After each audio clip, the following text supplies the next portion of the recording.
Kembali dipatroli pemirsa, tergiur harta, dua pria di Pangkal Pinang, Bangka Belitung tega menghabisi nyawa majikannya yang merupakan pemimpin redaksi sebuah media daring.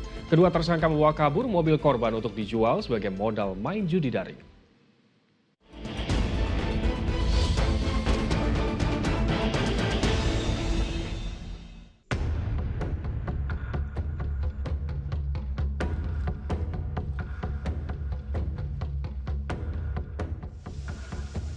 Kebun di Jalan Jembatan 12, kawasan Dealova, Pangkal Pinang, Bangka Belitung, seketika ramai dikerumuni warga. Rasa penasaran menyelimuti mereka tatkala mendengar kabar pemilik kebun ditemukan tewas. Ya, jasad pria yang berprofesi sebagai pemimpin redaksi media daring ditemukan tak bernyawa di dalam sumur. Diduga ia jadi korban pembunuhan karena ditemukan sejumlah luka di tubuhnya. Polisi datang ke lokasi dan melakukan olah TKP. Usai diidentifikasi, jasad dibawa ke Rumah Sakit Bayangkara Polda Bangka Belitung untuk diautopsi. Sudah ditemukan di sumur, dalam keadaan sudah meninggal juga.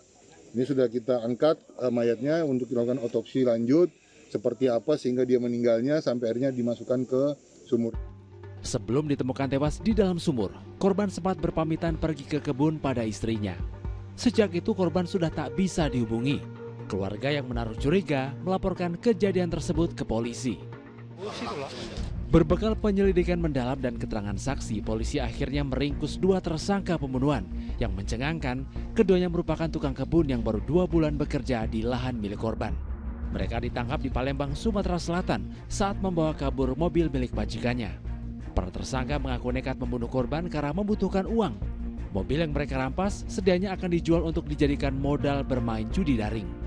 Keduanya juga telah mendapatkan calon pembeli serta sudah menerima uang muka pembayaran mobil senilai 1,3 juta rupiah. Motifnya sampai dengan saat ini, latar belakang kasus ini bisa terjadi, sampai dengan saat ini hasil pemeriksaan kami hanya motif ekonomi, yaitu judi online. Jadi yang bersangkutan,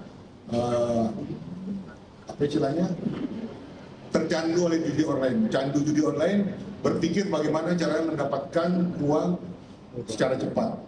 Sasarannya adalah mobil korban. Kematian pria 47 tahun itu sontak membawa duka mendalam bagi istri dan ketiga anaknya yang masih duduk di bangku sekolah. Keluarga tak menyangka nasib korban justru berujung tragis di tangan anak buahnya. Padahal menurut istri, korban selalu berbuat baik kepada tukang kebunnya. Kalau hubungan baik-baik aja, baju aja Asannya nggak bawa. Jadi semua baju bapak yang dipakai. Waktu itu Asan itu sakit. Pagi itu Asan masih dikasih obat. Baru 1 dimakan Asan sebelum dia membunuh suami saya. 1 minggu sebelumnya, kedua pelaku rupanya telah merencanakan niat jahat untuk membunuh bosnya. Saat korban mendatangi kebun dengan mengendarai mobil, disitulah para tersangka melancarkan aksinya. Kedua pelaku menganiaya kepala korban hingga tersungkur.